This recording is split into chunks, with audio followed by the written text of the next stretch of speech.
Nós estamos numa série de mensagens aqui nesse intervalo, aguardando o mês da família e aproveitando para falar de coisas da igreja, coisas que têm a ver com o ser igreja.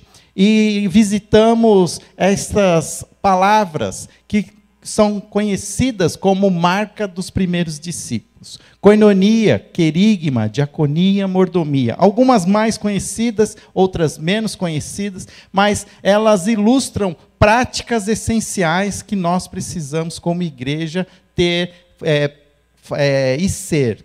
E muito importante. E começamos com koinonia. Deixa eu ligar aqui o meu aparelhinho. Começamos com a koinonia, talvez é uma das palavras mais conhecidas, sinônimo de comunhão. Mas comunhão também tem sido uma palavra que, ao longo dos anos, o seu significado tem se esvaziado. É muito comum a gente terminar um culto como esse e sair daqui e dizer assim, a comunhão foi maravilhosa, foi um tempo gostoso entre os irmãos. Mas comunhão não é um adjetivo, não é algo para falar se é bom ou é ruim. Comunhão é algo que nós vivemos em comunidade, em unidade. Somos diferentes, mas somos unidos, temos um mesmo propósito. É muito importante, quando falamos de koinonia, revisitar o texto que está em Atos. Abra sua Bíblia ali em Atos, capítulo 2. Ali nós vemos o início do movimento cristão, após aquele dia de Pentecostes, quando Pedro prega e mais de 3.000 pessoas se convertem a Jesus. A igreja que tinha 120 discípulos, de um dia para o outro, passa a ter milhares de discípulos. Mas o texto termina no capítulo 2, verso 42, dizendo assim: eles se dedicavam ao ensino dos apóstolos e à comunhão, ao partir do pão e às orações. A palavra comunhão aí em grego, koinonia. Todos estavam cheios de temor, muitas maravilhas e sinais eram feitos pelos apóstolos. Os que criam mantinham-se unidos e tinham tudo em comum. Então, a essência de koinonia é isso. Nós juntos somos mais fortes. Juntos, talvez, nós vamos demorar mais para chegar no nosso objetivo, mas a probabilidade de nós chegarmos será maior. Então, nós precisamos entender que temos que aprender a viver essa koinonia. E falamos muito de viver koinonia, que uma prática para nós muito especial é a prática dos pequenos grupos. Queremos que vocês se envolvam nos pequenos grupos, mais do que só se envolver com a igreja, mas busquem conhecer os pequenos grupos da igreja, para que você possa experimentar toda essa essência da koinonia. Falamos semana passada sobre a palavra querigma, talvez uma palavra um pouco mais desconhecida, mas querigma é o sinônimo de proclamação, de anunciação, de declaração. E o que nós entendemos? O que nós estamos anunciando? O que nós estamos declarando? O que nós estamos proclamando? Nós queremos proclamar o Evangelho de Cristo. Aí revisitamos o texto de 1 Coríntios, quando Paulo inicia a carta dizendo que ele escolheu para ponto central da sua pregação, do seu querigma, a cruz de Cristo. Então, quando nós estamos anunciando o Evangelho, nós não estamos dando um bom conselho. É muito facilmente nós queremos convencer as pessoas que elas mudem o jeito de viver, mas isso é um bom conselho, olha, é uma sugestão. E quando nós proclamamos o Evangelho, nós não estamos dizendo o que a pessoa precisa fazer, nós estamos dizendo o que Deus fez. Nós estamos contando uma boa notícia, nós estamos dizendo as iniciativas de Deus. E para que a gente muitas vezes possa falar das iniciativas de Deus, nós precisamos de um gancho, precisamos de uma ponte. Então é muito importante nós também sermos sensíveis às histórias que estão ao nosso redor, à cultura da nossa comunidade, porque muitas vezes você quer anunciar o Evangelho de uma maneira como você se sente confortável, de uma maneira até como você recebeu o Evangelho, mas as pessoas que estão ao nosso redor são diferentes, vivem momentos diferentes. Algumas pessoas estão vivendo momentos de extrema êxtase, de alegria. E como é que você compartilha do Evangelho com alguém que está com tudo bem? É muito mais fácil compartilhar o Evangelho com quem está com tudo mal. Mas precisamos ter essas flexibilidades, precisamos ganhar essa instrumentalidade. Então, se você não assistiu essas mensagens, elas estão no nosso canal no YouTube, e eu convido você a vê-las, a revê-las e até mesmo ouvi-las também. Nós temos colocado também o áudio no Spotify, que é uma maneira muito também prática de ouvir a mensagem, enquanto você também faz alguma outra atividade. Falamos de koinonia, falamos de querigma, e agora, pela manhã, nós vamos falar sobre diaconia. Fiz de propósito, coloquei o texto com a letra K, como uma transliteração da palavra em grego. À noite vou falar sobre mordomia, então você pode voltar à noite, não tem problema, amanhã ninguém vai trabalhar, né? Então não tenha desculpa que tem que dormir cedo. Então todos nós, o coral também vai estar aqui, não vai? Então, o coral nem vai sair daqui, eles vão ficar sentados aqui.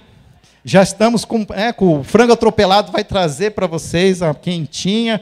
Então, aí fica, né?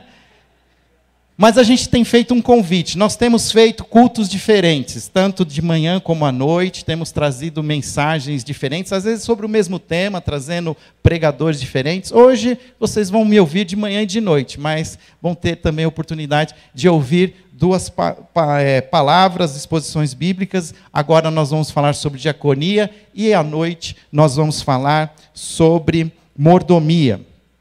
Abra sua Bíblia, então, se você já abriu ela em Atos, caminha com as folhas um pouquinho mais para frente, que nós vamos olhar o capítulo 6 de Atos, a sequência da história da igreja primitiva, como esses primeiros cristãos estão se organizando.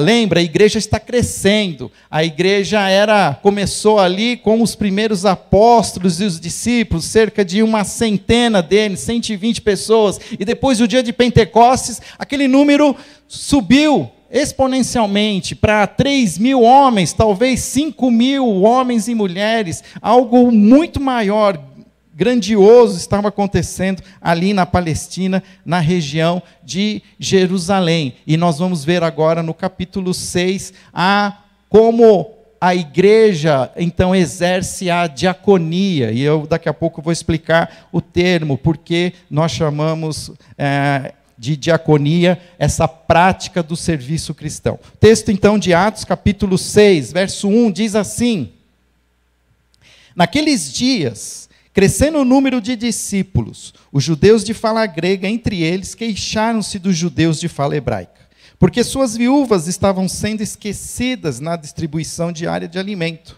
Por isso os 12 reuniram todos os discípulos e disseram: Não é certo negligenciarmos o ministério da palavra de Deus a fim de servir às mesas.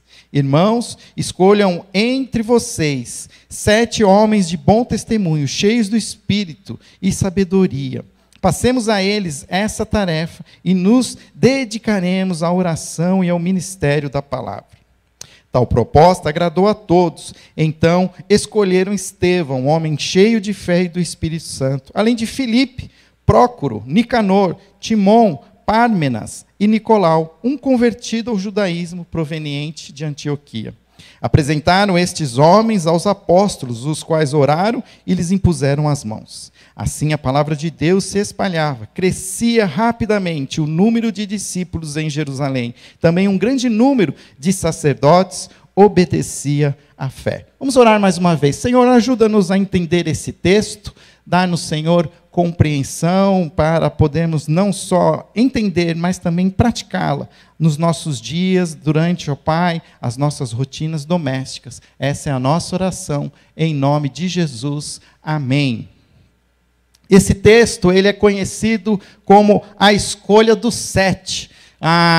Para nós que vivemos 2023 anos, nós já vivemos consequências da estruturação, da institucionalização da igreja. Nós temos que entender que esta primeira igreja é uma igreja muito mais orgânica, não era uma igreja ainda institucional, mas ela estava se organizando. E é interessante que, mesmo ela sendo ainda pequena em tamanho, foi exigido que ela tomasse decisões que promovesse uma organização, que promovessem, de alguma maneira, ali uma institucionalização de alguns papéis. Então, hoje, nós conhecemos muito esse texto como um texto para nos dar base bíblica para a constituição de diáconos na igreja. Porque, você talvez não tenha ainda entendido o que significa diaconia, mas você que está aqui, você pode ter muito conhecimento sobre o que significa ser diácono.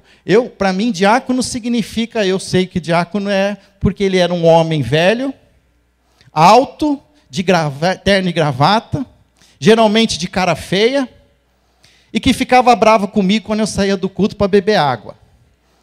Ele vinha atrás de mim, e quando eu voltava com o copo cheio de água, tinha esse homem alto do meu lado, me perguntando por que eu não estava dentro do culto. Verdade ou mentira? Muitos de nós conhecemos diácono como esse papel, mas isso não é o papel bíblico. Isso é uma prática, é uma experiência que nós vivemos, muitos de vocês. Alguns ainda, até mais ousados, incluíram um versículo apócrifo. Resistia aos diáconos e ele fugirá de vós. Heresia! Mas se você riu, é porque você está entendendo o que eu estou falando. Dentro da cultura cristã evangélica, o papel do diácono sempre foi um papel histórico importante e que, de alguma maneira, pitoresco, que traz muitas histórias, tanto positivas como negativas. Mas o que eu quero falar aqui hoje não é do diácono, eu quero falar da diaconia. É muito importante a gente entender isso. Então, deixa eu ver aqui, eu já tinha lido o texto, então vamos passar o texto. Olha só que interessante, uma coisa que está aqui no texto, que eu citei, que eu descrevi. Esse texto, ele está inserido numa ponte, numa transição. Lucas está escrevendo a trajetória da igreja. Nos próximos versículos, no próximo capítulo, inclusive, ele vai falar sobre Estevão. Vai falar, inclusive, da sua morte, do seu martírio. Depois vai falar de Filipe, que é um desses que foi escolhido, que vai caminhar ali junto com o eunuco, fora da carruagem, depois o eunuco chama ele para entrar junto na carruagem. A gente conhece essas histórias. Então, o autor, ele está fazendo aqui agora uma apresentação, ele está fazendo uma introdução. Olha, antes de eu falar de o que aconteceu com Estevão, antes de eu falar o que aconteceu com Filipe, eu preciso contar quem é Estevão e quem é Filipe, porque até agora a gente não sabe quem são essas pessoas. Então, o texto tem um primeiro sentido, uma primeira função, de trazer para nós o conhecimento de quem são estes homens que estão ali trabalhando junto com os apóstolos. Mas olha como as coisas aconteceram. Diz que naqueles dias cresceu o número de discípulos. Os judeus de fala grega, entre eles, queixaram-se dos judeus de fala hebraica, porque suas viúvas estavam sendo esquecidas na distribuição diária do alimento. O que tinha acontecido antes? O dia de Pentecostes. Naquele dia, era um dia de festa para os judeus. Muitos judeus de muitas nações, judeus nascidos em outros países, estavam em Jerusalém para celebrar a festa de Pentecostes. E naquele dia, línguas de fogo desceram do céu, e essas línguas desceram sobre os apóstolos, que começaram a falar em línguas estrangeiras, onde cada um destes judeus começaram a ouvir o evangelho, a proclamação, a cruz de Cristo na sua língua natal. Como consequência, muitos se converteram. A Bíblia diz que mais de 5.000 pessoas se juntaram ao caminho, se tornaram discípulos. E nesse momento, então, nós começamos a ver que não só aqueles judeus locais estavam se convertendo, mas judeus de outras regiões. E porque aquele avivamento, aquele despertamento foi tão forte, que muitos começaram a ficar por lá, continuaram. Seguiram ali juntos, porque queriam ver para onde que esse movimento vai, aonde que ele vai dar, que coisa é essa, para onde que ele, para que caminho. E o que acontece? Atos capítulo 2 diz que em algum momento, alguns deles estavam passando algum tipo de necessidade, mas aqueles que tinham um pouco mais, vendiam, e aqui a Bíblia nunca falou que eles venderam tudo, eles vendiam alguma coisa que eles tinham a mais, e que eles repartiam para subsidiar, para trazer subsistência, para que ninguém tivesse falta de nada. Mas o fato é que, na prática, agora houve-se uma reclamação, que as viúvas de origem grega, estavam sendo desprestigiadas na entrega ali da distribuição do alimento. E eu quis grifar distribuição diária, porque se você usa uma Bíblia em grego, e agora eletronicamente ainda é mais fácil, você clica com o mouse em distribuição diária, e a palavra que aparece é diaconia. Diaconia é uma palavra que está, então, ligada com serviço, com entrega, com você repartir algo. Isso é a essência da diaconia. E o curioso, que o que acontece? Eles estão dizendo lá, que porque eles se queixaram, versículo 2, por isso os 12 reuniram todos os discípulos e disseram, não é certo negligenciar o ministério da palavra a fim de servir as mesas. Percebe que eu grifei de amarelo também ministério da palavra? Porque se você vai lá com o mouse na Bíblia eletrônica e clica em ministério da palavra, sabe qual é a palavra que aparece lá? Diaconia. Diaconia é a mesma palavra usada por Lucas para descrever ministério da palavra e distribuição diária. Ou seja, aqui então a gente começa a ter uma primeira lição do que nós queremos aprender como diaconia. Deixa eu pegar aqui a minha cola. Que diaconia, então, ela é um atributo para a distribuição diária de alimento, mas também para a distribuição diária da palavra. E o que isso vai começar a nos ensinar? Que diaconia é uma característica comum na vida de um discípulo de Cristo. Que diaconia, então, é uma tarefa de todos, assim como é a proclamação. Todos nós somos chamados para proclamar o Evangelho. E todos nós somos chamados para sermos diáconos, para exercer a diaconia. Olha ali, eu coloquei 3 palavras que elas falam da mesma coisa. Então, o que significa diaconia? Serviço. Diácono é o servo, e diaconeu é servir. Então, essas são as características da palavra. Então, a gente começa agora a entender o que significa diaconia. Então, o que significa diaconia? É o sinônimo de diaconia, serviço. Outro sinônimo de diaconia, ministério. Aí a gente está na igreja, a gente aprende sobre ministério de adoração, ministério de música, ministério de artesanato. Tudo isso é diaconia. Tudo isso é servir, tudo isso é repartir. A essência da palavra diaconia tem a ver com repartir, com servir. Era muito empregado também para aquelas pessoas que faziam como é que fala assim, o servir à mesa. Então, olha só que interessante. Na cultura judaica, principalmente na cultura oriental, servir, ser um diácono, exercer a diaconia era um privilégio. Quando você recebia um hóspede na sua casa, um judeu fazia questão de servi-lo, fazia questão de servir à mesa, de entregar a ele aquilo que ele tinha de melhor. Na nossa cultura brasileira, portuguesa, colonial, a diaconia não é feita pelo dono da casa. A diaconia é feita pelo empregado. No passado, pelo escravo. E muitos de nós já tivemos essa experiência de ir na casa de alguém, com muitos recursos, que todos se sentam na mesa, e eu já vi isso acontecer, literalmente, a pessoa toca um sininho ou aperta uma campainha, e vem o empregado, e serve a mesa, e ele faz toda ali a distribuição, a diaconia. Isso, até um tempo atrás, era até mais comum. Hoje isso não existe, mas ainda existe.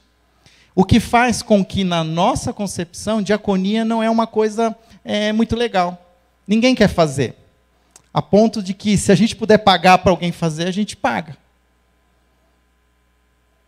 E o que nós precisamos entender, então? Que a diaconia é uma tarefa de todos. É um privilégio.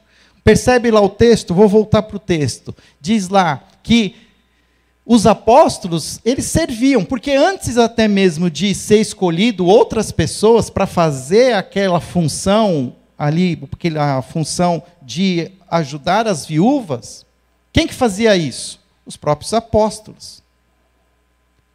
Mas eles entenderam que eles não podiam fazer tudo, mas que eles iam fazer aquilo que de alguma maneira eles foram chamados a fazer. Então, eles disseram lá, olha, nós vamos nos...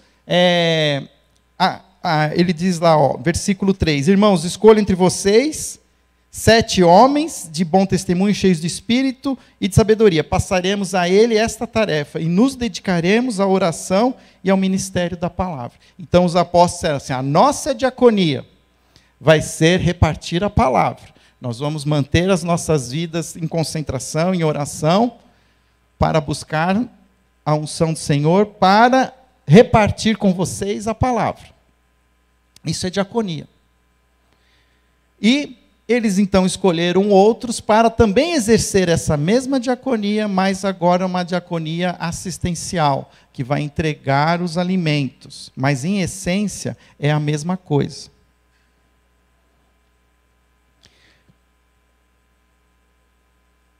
Outra interessante aqui o texto de Lucas, capítulo 22. Jesus está falando com os seus discípulos, e aí existe aquela conversinha entre eles, e dizer quem é o maior.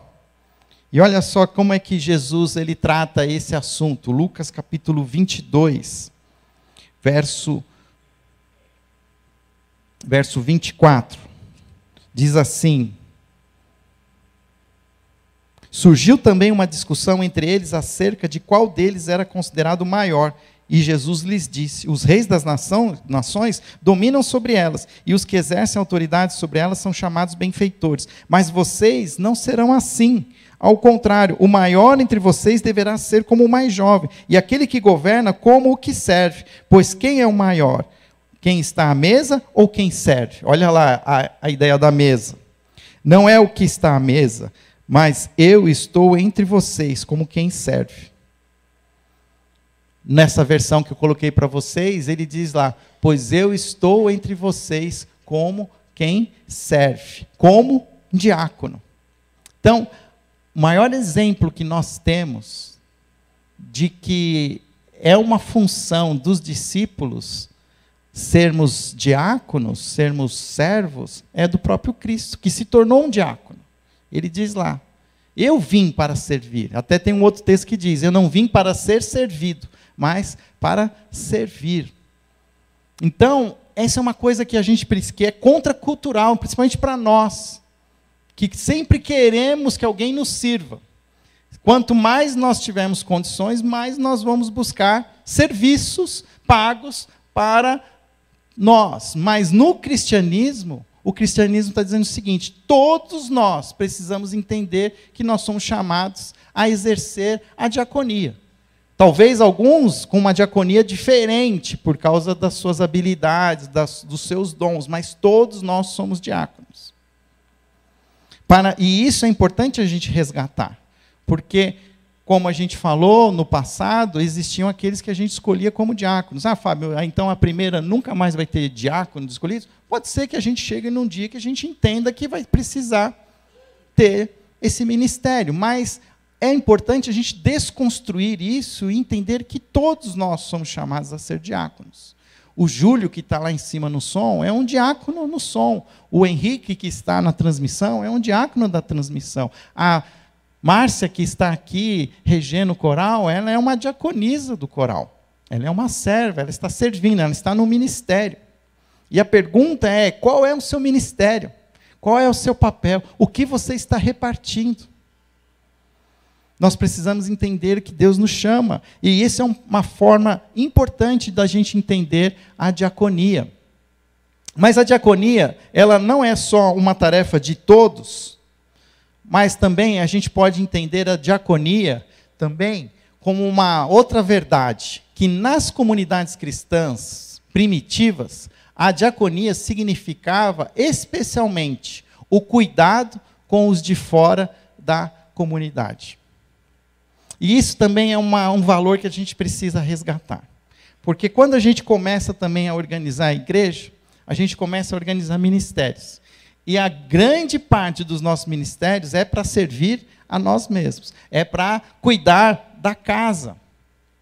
Mas percebe que a origem da koinonia, lá em Atos capítulo 6, é um movimento para atender os de fora, os que chegaram depois, os que não eram da casa, os que não eram nativos, mas os que eram diferentes, os que tinham uma outra cultura. Então, isso também é uma parte importante que nós precisamos entender na diaconia, que nós podemos cair num equívoco de concentrar a nossa diaconia para servir os de dentro.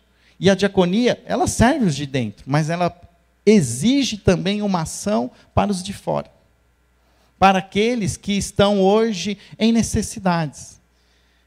A teologia luterana, ela é muito desenvolvida nessa área. Você vai encontrar centenas de livros falando de diaconia, com essa expressão diaconia, mas quando você leu, é muito voltado para o cuidado, para as necessidades dos que estão fora, daqueles que estão necessitados. E nós, como igreja, que temos um núcleo chamado Cidade, que diz que nós queremos repartir o amor com a cidade, nós precisamos aprender a desenvolver essa diaconia urbana, essa diaconia de olhar o que está acontecendo, como podemos repartir, como podemos nos mobilizar para atender às necessidades. Graças a Deus o Senhor tem sido bom, nós temos desenvolvido, nós temos hoje um núcleo que tem funcionado, tem exercido o seu papel.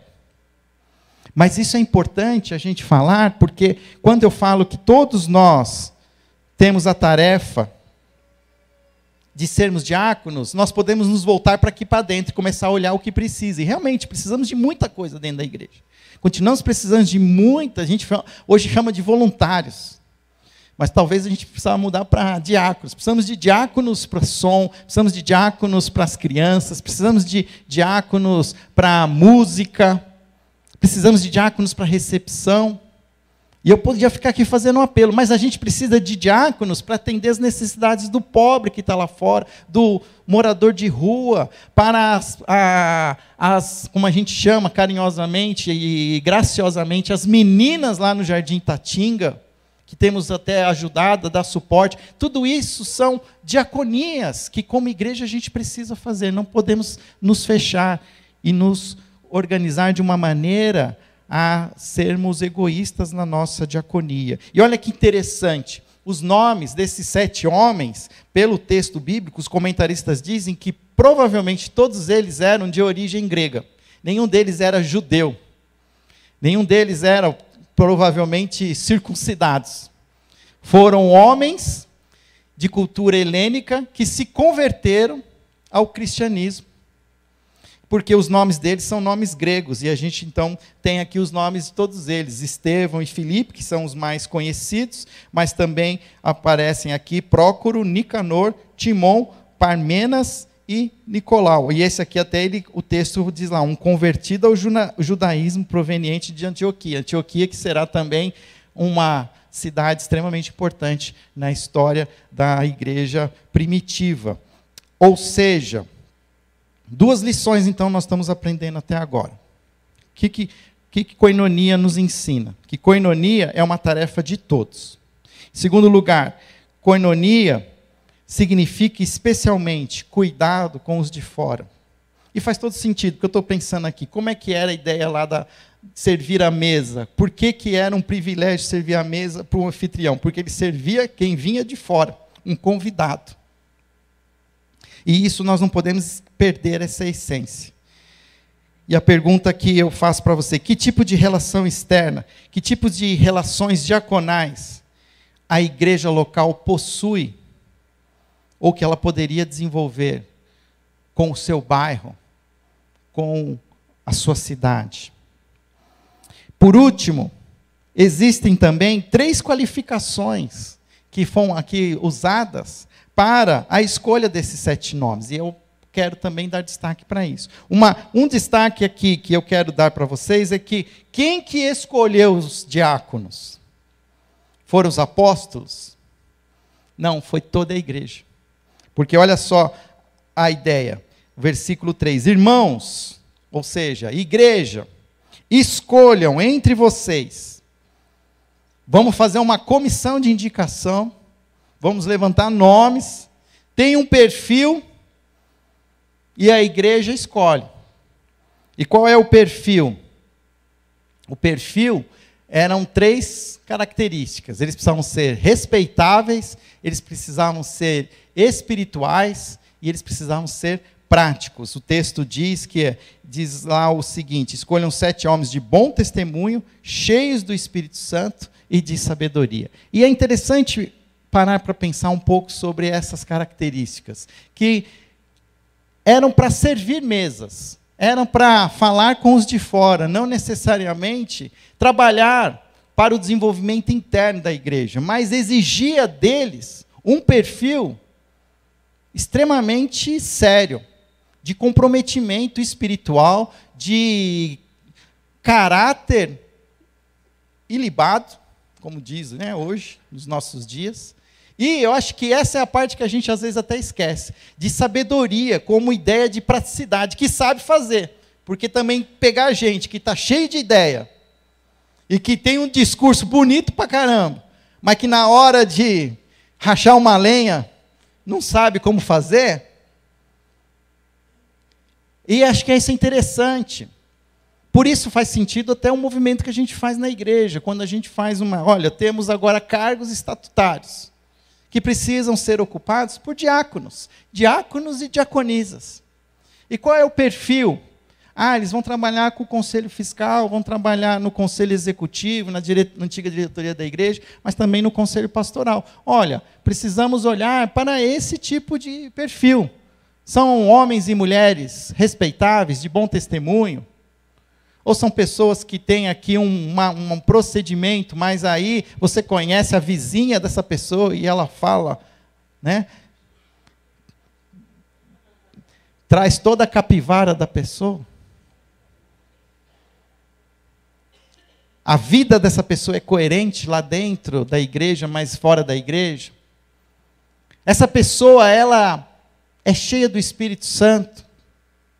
Como a gente sabe que uma pessoa é cheia do Espírito Santo? Através do fruto do Espírito. Se uma pessoa é cheia do Espírito, ela frutifica o fruto, que é o quê? Amor, paz. Ontem eu falei amabilidade lá, né?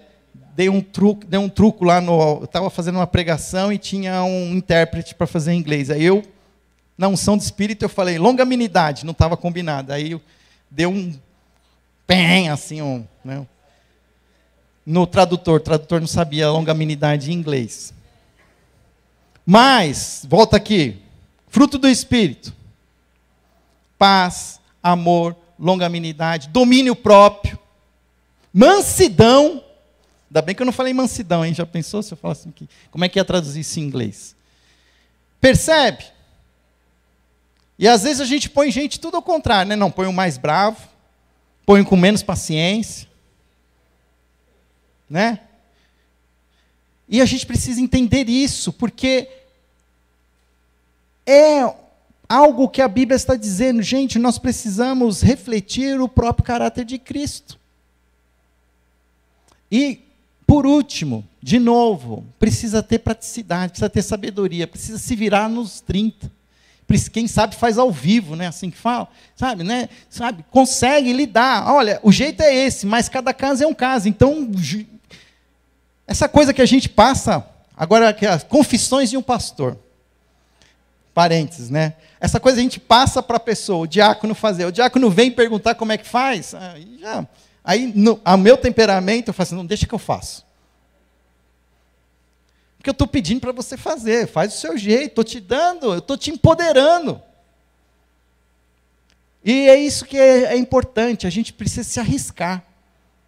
Você só aprende a andar de bicicleta se você andar na bicicleta, se você cair da bicicleta. E vai cair, vai errar.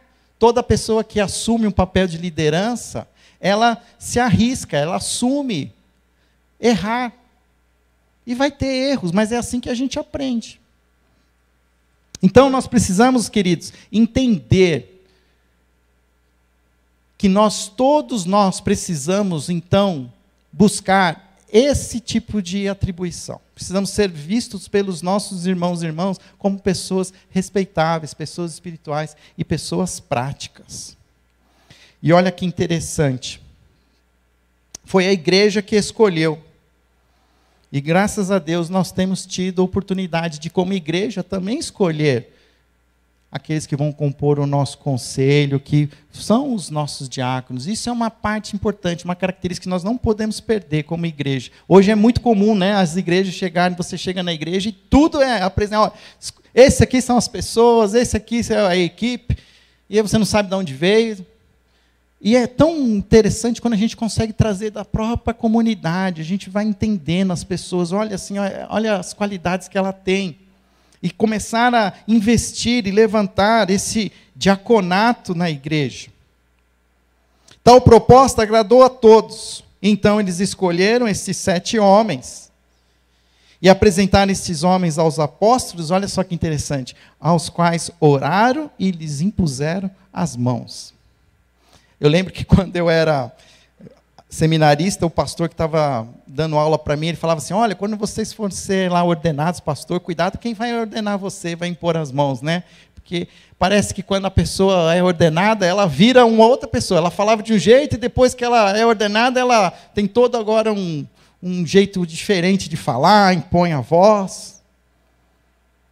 Isso aqui, impor as mãos, faz sentido porque a igreja está reconhecendo, a igreja está dizendo, olha, nós confiamos nestes homens, nós confiamos nesses irmãos, nós como depositário da fé cristã, que juntos somos unidos, o corpo de Cristo, somos a moradia do Espírito Santo, nós, igreja, nós damos autoridade a estas pessoas. Essa autoridade é posta pela igreja. Todos nós somos chamados a isso. E olha como consequência, diz o texto, assim a palavra de Deus se espalhava e crescia rapidamente o número de discípulos em Jerusalém. Quando a gente fala de igreja, muitos são críticos hoje. Por que que a igreja tem tanta estrutura? Por que que a igreja tem tantas pessoas trabalhando na igreja? Mas o que a gente percebe é que quando a igreja começa a crescer, ela precisa se organizar. Ela precisa se institucionalizar. O desafio é achar o equilíbrio.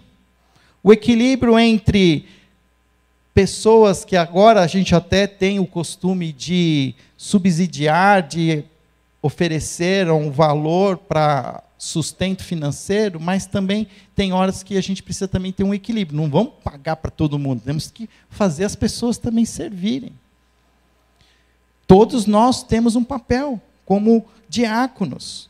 Por quê? Porque se isso acontecer, se esse equilíbrio for alcançado, a palavra de Deus se espalha. A palavra de Deus se espalha, e não só isso, o número de discípulos também cresce. E é interessante que a Bíblia nunca fala em convertidos, fala em discípulos. Discípulos são aqueles que reconhecem Jesus como mestre e buscam imitar a vida do seu mestre. Se nós queremos ser discípulos de Jesus e queremos imitar a vida do nosso mestre, nós precisamos aprender a servir e não a ser servidos. Amém? Hoje à noite nós vamos falar um pouco mais sobre mordomia. Mordomia como também uma expressão da igreja que precisa acontecer nos nossos dias. Feche seus olhos, nós vamos orar. Senhor, obrigado pela tua palavra. Ajuda-nos, Senhor, a encontrar a nossa esfera de serviço, a nossa diaconia na igreja, para que possamos também servir, repartir, seja a palavra, seja, Senhor, necessidades básicas. Que o Senhor nos dê essa direção, para que nós não sejamos somente parte de uma igreja que é servida, nós queremos ser também parte da igreja que serve. E que o Senhor nos dê essas oportunidades, não só dentro da igreja, mas principalmente fora da igreja. Porque é quando nós servimos aos que estão fora da igreja, é que nós vemos um crescimento maior da própria igreja e uma expansão muito mais assertiva da palavra de Deus. Ajuda-nos, Senhor, a não ficarmos fechados em nós mesmos, mas estarmos sempre atentos aos que estão fora, aos que estão em necessidade, aos que não estão sendo servidos. E nos, Pai, mobilize com a força do Teu Espírito Santo para nos tornarmos verdadeiros diáconos e diaconisas de Cristo. Em nome de Jesus. Amém.